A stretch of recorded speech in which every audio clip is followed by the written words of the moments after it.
You're out here doing what God called you to do, then something bad happens. And that something bad shakes you to the core of your calling. Maybe you lose a key partner. Maybe you lose a deal. Maybe you get kicked out of your apartment. Whatever it is, when something bad happens, we are tempted to fear. However, Jesus is telling us, believe only and be not afraid. Today, we're looking at Mark 5, verses 35 to 42. And we're going to be looking at a story when a ruler of the synagogue daughter passed away. Look at the interaction of how Jesus handled the situation. As we go into this passage today, think about the vision that God gave you. And sometimes the vision may look like it's actually dead, but it's not. Let's begin. While he yet spake, there came from the ruler of the synagogue's house certain which said, thy daughter is dead. Why trouble the master any further? So while Jesus was on his way to heal this little girl, he got caught up in another conversation with somebody else who needed healing. And while he was talking to this other person, the little girl died. And they brought word to Jesus and to the father and says, don't trouble Jesus any further. It's too late. The girl is dead. Look at verse 36. As soon as Jesus heard the word that was spoken, he said to the ruler of the synagogue, be not afraid, only believe. This is very interesting. He didn't say this for the benefit of everybody else who was listening. He looked directly at the father and said, be not afraid, only believe, because he knows what's going on. I mean, imagine you just get word that your little girl is dead. Imagine the fear, the grief that kicks in. So Jesus looked him straight in the face and is like, don't be afraid, only believe. Because remember, it's our faith that moves mountains. It's our doubt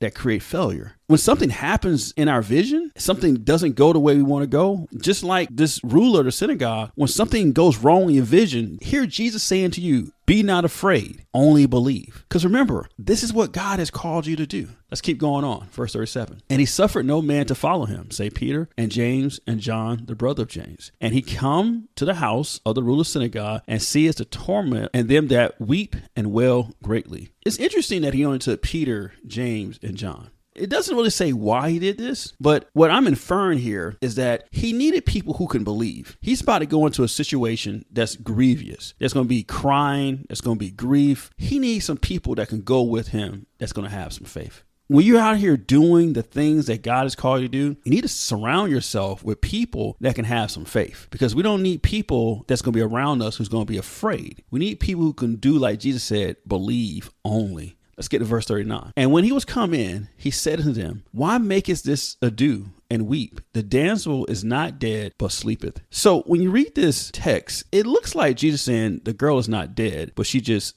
sleep naturally. However, Jesus uses the word sleep when he also refers to Lazarus. So when you think about what Jesus is saying here, the girl is dead from a human perspective, but from a God perspective, she just sleep and she can be waking up. He's looking at them, why are you guys making this a big to-do? And weeping, the damsel is not beyond recovery. So he can look at us and, man, why are you crying over what happened in your vision? Your vision is not dead, it's just asleep. I can wake it up. And so that's what we got to think about. When something bad happens in the vision, it's not dead. It's just asleep, and God can wake it up. Verse 40. And they laughed at him in scorn. But when he had put them all out, he taketh the father and the mother of the damsel and them that were with him and entered the room where the damsel was lying. Here again, notice everybody who didn't have faith, he kicked them out. He kicked them out because he's going into a place where faith is needed. He can't take people who have doubt and unbelief into the situation. He needs people with faith. So it's just the disciples that came with him who had faith and the mom and dad who wants their little girl to be healed. Verse 41. And he took the damsel by the hand and he said unto him, Talima Kuma, which is being interpreted, damsel, I say unto thee, arise.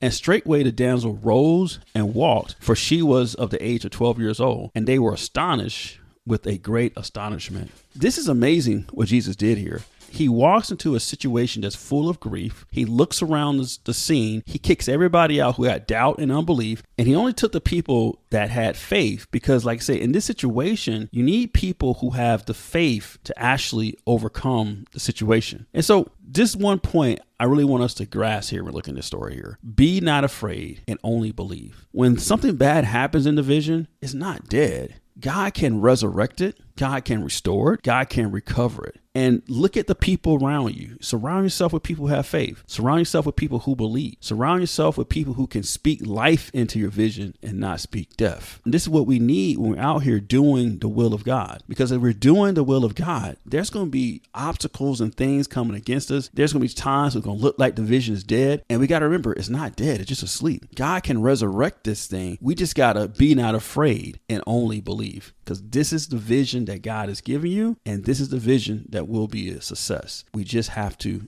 only believe.